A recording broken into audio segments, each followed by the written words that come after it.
All right, welcome back. Lesson number 4. This one is actually pretty nice.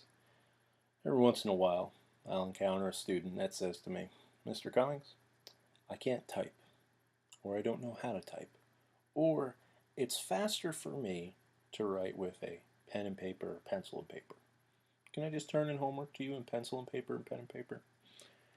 And I think for a moment, and I think back to the dark ages of education where we didn't have technology or voice to text software, and I almost immediately say no. Students of today in the year 2016, there's no excuse to not turn in a typed paper. In fact, even 10 years ago, although I believe there was some voice to text software, it was not as good as today's. Google's got a pretty good handle on this. So if you have to type up a paper and you're lazy like Mr. Cummings and you don't like to type some nights when you're writing books and articles and conference proposals, etc., you're more than welcome to use this tool. It's a simple voice to text tool. Come up here to Tools, select Voice Topping. Click to speak, mic goes red, and already I am destroying my Google Doc. Be sure when you use the voice typing that you don't have the cursor in a place of your document that you want it destroyed. And always use period when you're done talking. Now, if you look at everything that I've just typed up here, compared to, obviously me talking, we're doing probably about 80% accuracy, maybe 90% accuracy. Sure, there are some funny words in there, and I haven't used any punctuation, and I'm typing pretty slow, actually talking pretty slow. But what happens if I speed this up? Because when you type a paper, you don't want to talk like an exhausted high school history teacher. Period. New line. Pretty cool, huh? Period. New line. So let's go ahead and let's just do the first paragraph from one of the assignments in my course, where you have to write about how freedmen were disenfranchised by Southerners during the period of Reconstruction. Period. New line.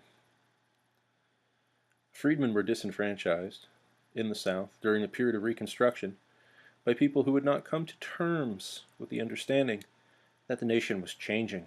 Period. Groups that felt racism needed to continue on, such as the Ku Klux Klan, continued their vengeful acts towards the freedmen to disenfranchise them of any rights they may have enjoyed during this period of history. Period.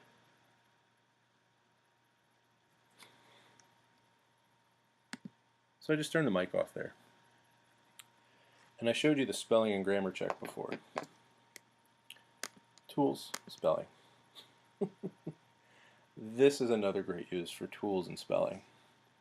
So this is obviously lesson 4. And we know that it was voice typing.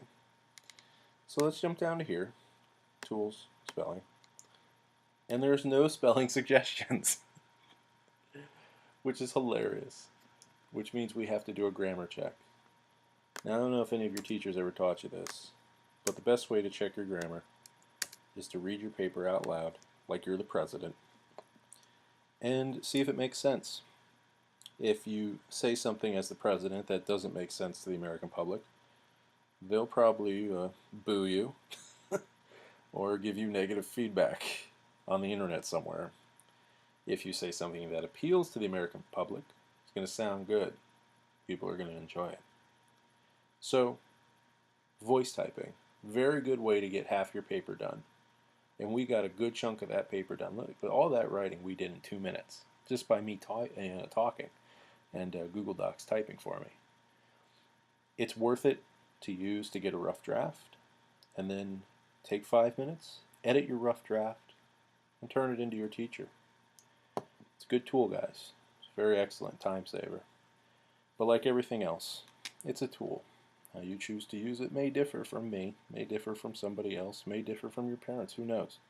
But at least you now know it exists, and you now know how easy it is. So take advantage of it.